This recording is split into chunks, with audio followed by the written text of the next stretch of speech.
Hello et bienvenue dans une nouvelle vidéo. Aujourd'hui, le mois de septembre commence et donc avant de l'entamer, je vais vous parler de mes tops et de mes flops pour le mois d'août.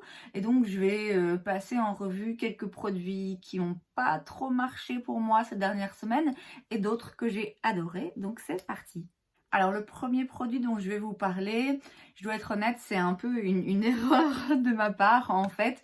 C'est plutôt un achat flop et c'est le Physicians Formula Butter Glow Face Palette. Donc c'est une palette comme ceci avec un bronzer, un blush et un highlighter. Alors c'est un peu un achat flop parce que je l'ai acheté en fait parce qu'il était en solde. Ça m'a coûté 10 € et vu que j'adore le Butter Bronzer de chez Physicians Formula, je me suis dit ah ben c'est parfait, c'est une petite palette pour le visage, pratique à emporter, il y a un petit peu tout ce qu'il faut, donc c'est un très bon achat. Je sais pas quoi je pensais parce que je n'utilise jamais, enfin pas jamais, je n'utilise pas assez mes palettes pour le visage. J'ai des palettes d'highlighter que j'utilise assez souvent. Il n'y a que des highlighters dedans, c'est dans mon tiroir highlighter, voilà, j'y pense. Des palettes de contouring, pareil. Mais dès qu'il s'agit d'une palette où il y a un peu de tout pour faire le teint, c'est le réflexe en fait ne me vient pas, j'y pense pas forcément et parfois clairement j'oublie que je les ai, elles sont plus dans le fond de mes tiroirs. Donc voilà, du coup c'était un peu bête en fait de ma part d'acheter ce genre de produit. Néanmoins, au-delà de ma bêtise, je dois dire que je suis pas fan de ce qui se trouve dedans. Le Butter Bronzer, je l'ai dit, c'est un de mes favoris, ça, il n'y a pas de souci. C'est juste là un peu plus mon problème qui est que bah, je l'ai déjà en fait et j'en ai un en backup. Donc pour moi, clairement, voilà, c'est peut-être moins utile. Mon plus gros souci, c'est avec ce blush ici qui est très très brillant, qui a déjà en lui-même une texture très poudreuse, très... ouais, très poudreuse, pas très agréable, je trouve. Et en plus, c'est très, très, très lumineux.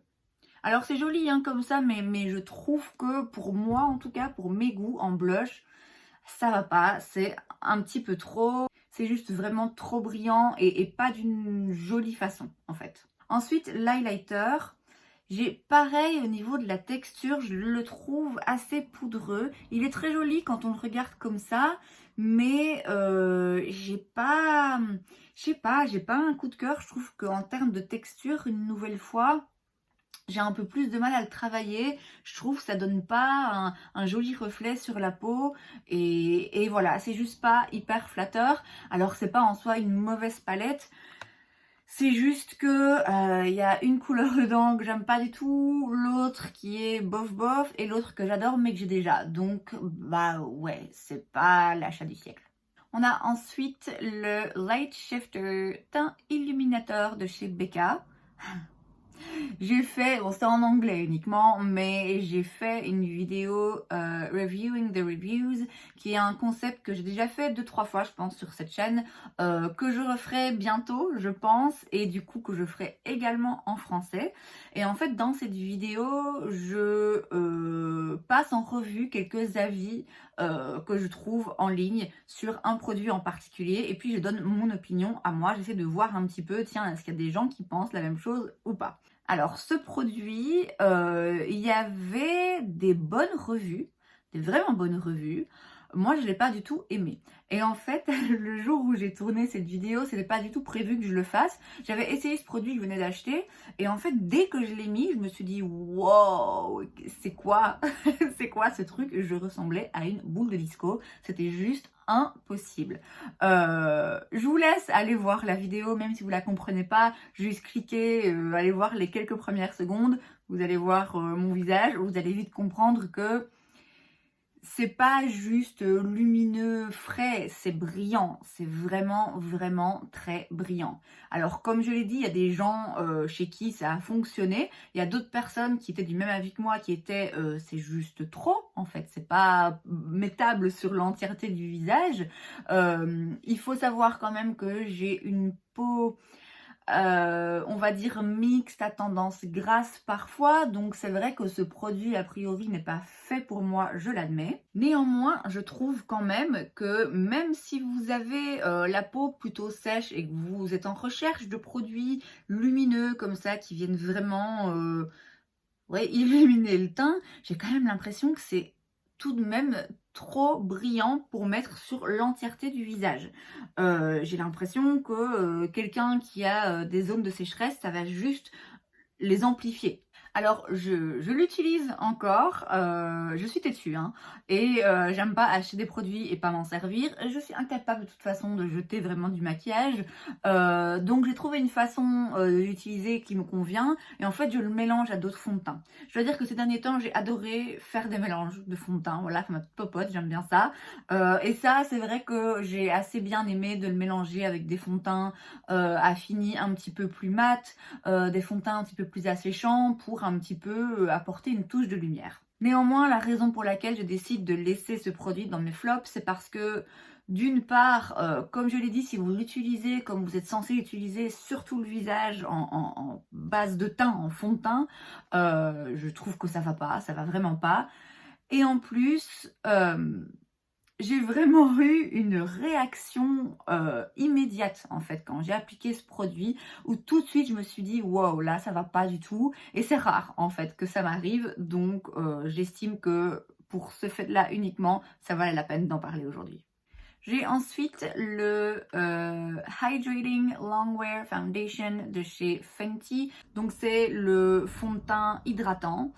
J'ai le fond de teint mat que j'adore. Je sais qu'il y a certaines personnes pour qui il est trop asséchant, trop mat, trop sec, trop couvrant. Moi, je l'adore. Il fonctionne très bien avec ma peau qui, je le rappelle, est mixte à grasse. J'ai reçu ceci en échantillon dans une commande Sephora. Alors, je dois dire que l'échantillon en tant que tel était vraiment top. D'une part parce que vous aviez 5 couleurs différentes, 4 ou 5 couleurs différentes de ce fond de teint hydratant. Vous aviez aussi 4 ou 5 couleurs du fond de teint mat, le Pro Filter. Et en plus, vous aviez 2 petits primers. Donc je trouvais que c'était un échantillon vraiment très bien fait, très bien pensé, puisque comme vous avez plusieurs teintes, vous pouvez facilement en mélanger certaines pour arriver à une teinte qui vous convient. Moi, en l'occurrence, lorsque j'ai testé cet échantillon, je revenais de vacances. J'étais très très bronzée, je n'avais aucun fond de teint qui m'allait, mais même pas un petit peu. Et donc du coup, c'était vraiment, oh mon dieu, un cadeau tombé du ciel de recevoir des échantillons de fond de teint dont certaines teintes étaient un peu plus foncées que je pouvais donc utiliser sur ma peau à ce moment-là. J'étais d'autant plus contente que j'adore Fenty. J'adore cette marque, c'est vraiment une de mes marques préférées. Et même si j'avais pas toujours entendu des top revues de ce produit en particulier, j'étais quand même curieuse de l'essayer et de voir ce que ça pouvait donner sur ma peau. Et je ne l'aime pas. Je ne l'aime pas. Au début, quand je l'ai appliqué, voilà, ça a été. Dans le courant de la journée, ceci dit, assez rapidement, c'est devenu gras. Encore une fois, c'est voilà, c'est un fond de teint hydratant et j'ai la peau mixte, mais c'est devenu vraiment très gras. Et alors, en fait, ça bougeait.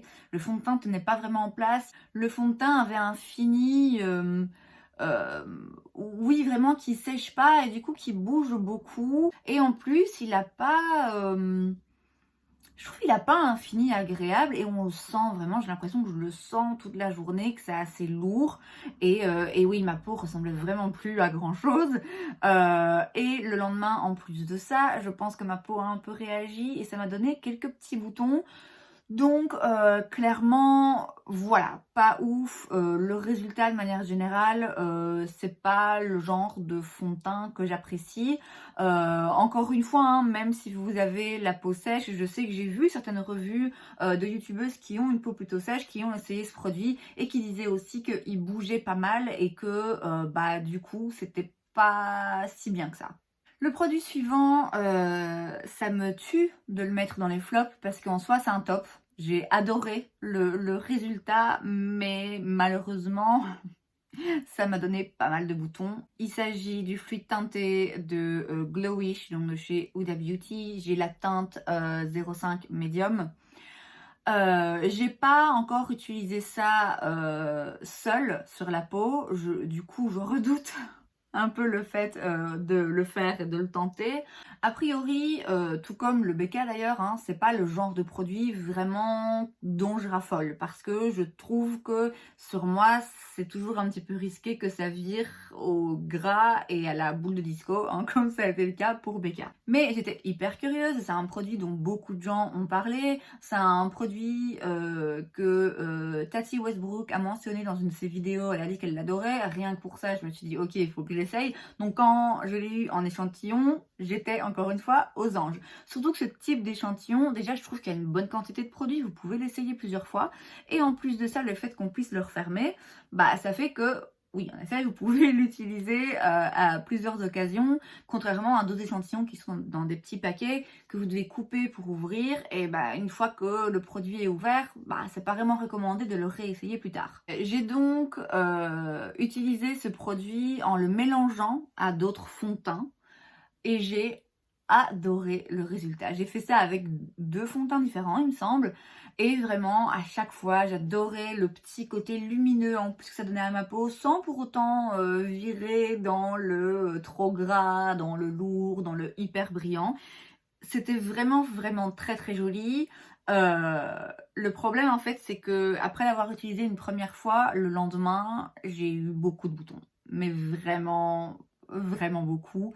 J'en avais en fait principalement sur le menton, plein de petites têtes blanches.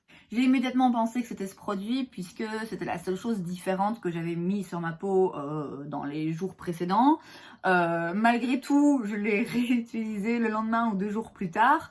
J'ai pas eu d'autres réactions, mais bon, ma peau était toujours en train de traverser la première réaction. Et donc une fois que cette crise est passée, j'ai retenté le coup avec un autre fond de teint, donc toujours en le mélangeant avec. Et bah de nouveau, le lendemain, plein de petites têtes blanches ici sur mon menton.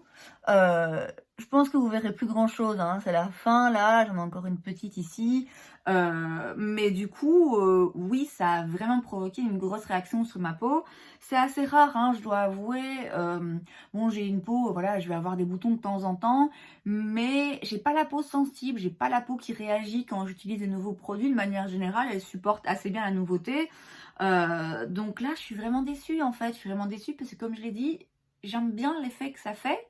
J'ai toujours envie de l'essayer sur tout le visage pour voir vraiment ce que ça donne. Mais je peux pas l'utiliser en fait, pas sans risquer de me retrouver avec plein de boutons le lendemain et du coup ça me gratte un peu, c'est vraiment pas agréable. Je sais pas exactement ce qu'il y a là-dedans, mais malheureusement ça ne fonctionne pas avec ma peau. On passe au top pour se remonter le moral un petit peu. J'ai tout d'abord un produit de chez Fenty, c'est le Ease Drop. Il s'agit d'un fluide teinté effet flouté.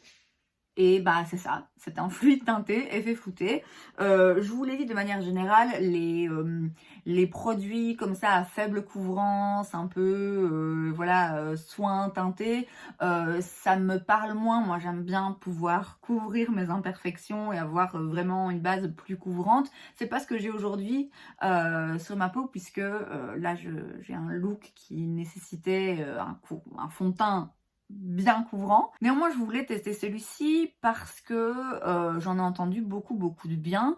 Et d'après ce que j'ai pu lire et voir comme revue, il est, sans être hyper couvrant, il camoufle quand même ce qu'il faut. Donc il est pas non plus, c'est pas un soin teinté qui est très transparent et en dessous duquel on voit tout. Et il a, en effet, ce qui est assez dingue pour ce genre de produit, vraiment un effet floutant, perfecteur de peau. Il est d'autant plus joli au fur et à mesure que la journée passe, ce qui, une nouvelle fois, pour ce genre de produit, c'est surprenant, parce que d'habitude, dans les fonds de teint comme ça, plus légers, effet plus naturel, sur moi, en journée, ça a tendance à devenir un petit peu gras, il faut que je repoudre peut-être un peu par-ci par-là. Ici, c'est pas le cas, ça devient de plus en plus joli, ça a un effet de plus en plus naturel. Il est vraiment très beau. J'ai la teinte 7, c'est encore un tout petit peu trop clair pour moi puisque en ce moment mon bronzage est toujours présent. Mais c'est pas plus mal parce que comme ça je vais pouvoir l'utiliser plus longtemps. C'est vraiment un beau produit. Je pensais pas pouvoir vraiment aimer ce genre de produit un jour, mais Fenty, trop fort. J'ai ensuite un autre produit de chez Fenty, faut que je me rachète, hein, après le fond de teint hydratant. Il s'agit du bronzer crème et c'est la teinte 03 Macchiato. Ça fait un moment hein, qu'il est sur le marché, ce bronzer.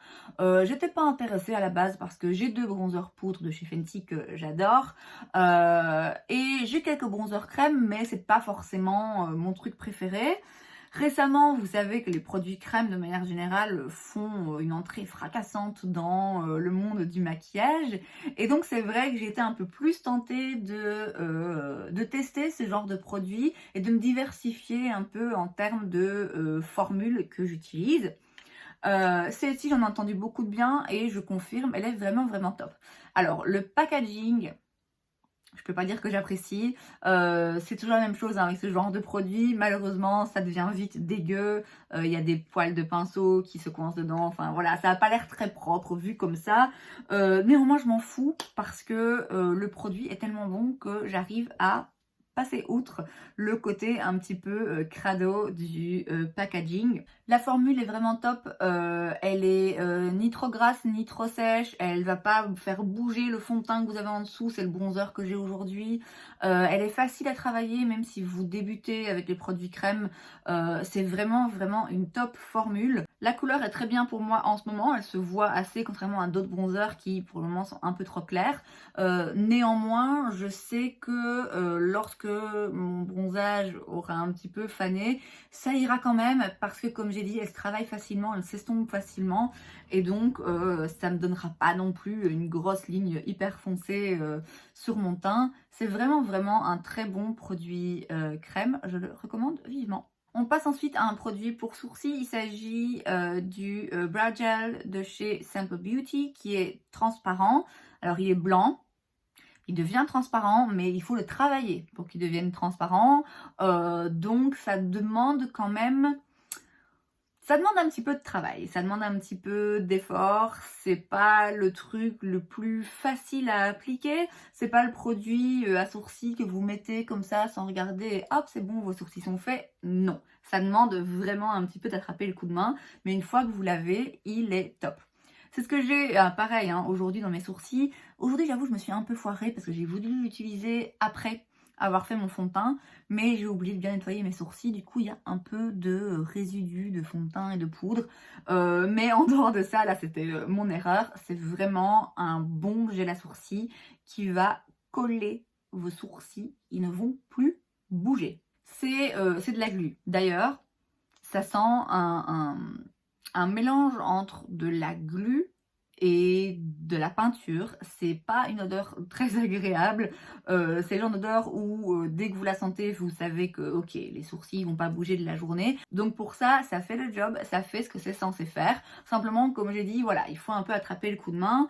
Le produit est blanc et donc il faut vraiment bien le travailler dans les sourcils pour l'estomper, pour recouvrir tous les sourcils pour qu'ensuite ils deviennent transparents. Je vous recommande de l'utiliser avant le fond de teint. Comme ça on est sûr qu'on n'en fout pas partout. Si vous décidez de l'utiliser après avoir fait le reste de votre teint, juste faites gaffe et pensez bien à nettoyer vos sourcils, ne faites pas la même erreur que j'ai faite ce matin. Malgré le fait que ce soit un petit peu compliqué parfois à travailler, j'aime beaucoup ce produit parce que ça va me servir d'alternative à mon gel pour cheveux que j'utilise dans mes sourcils, qui est efficace, dont je me sers toujours, mais c'est un gel à cheveux en fait, donc c'est assez gros, tandis que ça c'est petit, il y a le petit goupillon qui va dedans, donc c'est une façon un petit peu plus facile de transporter un gel à sourcils hyper efficace.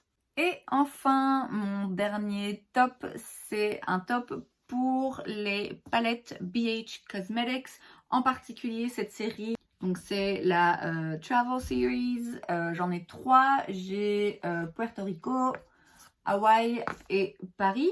Puerto Rico, je la portais hier dans la vidéo dans laquelle je râle sur les marques de célébrités.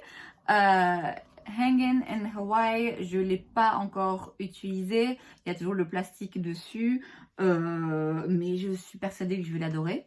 Et Passion in Paris, c'est celle que j'ai aujourd'hui et je l'adore.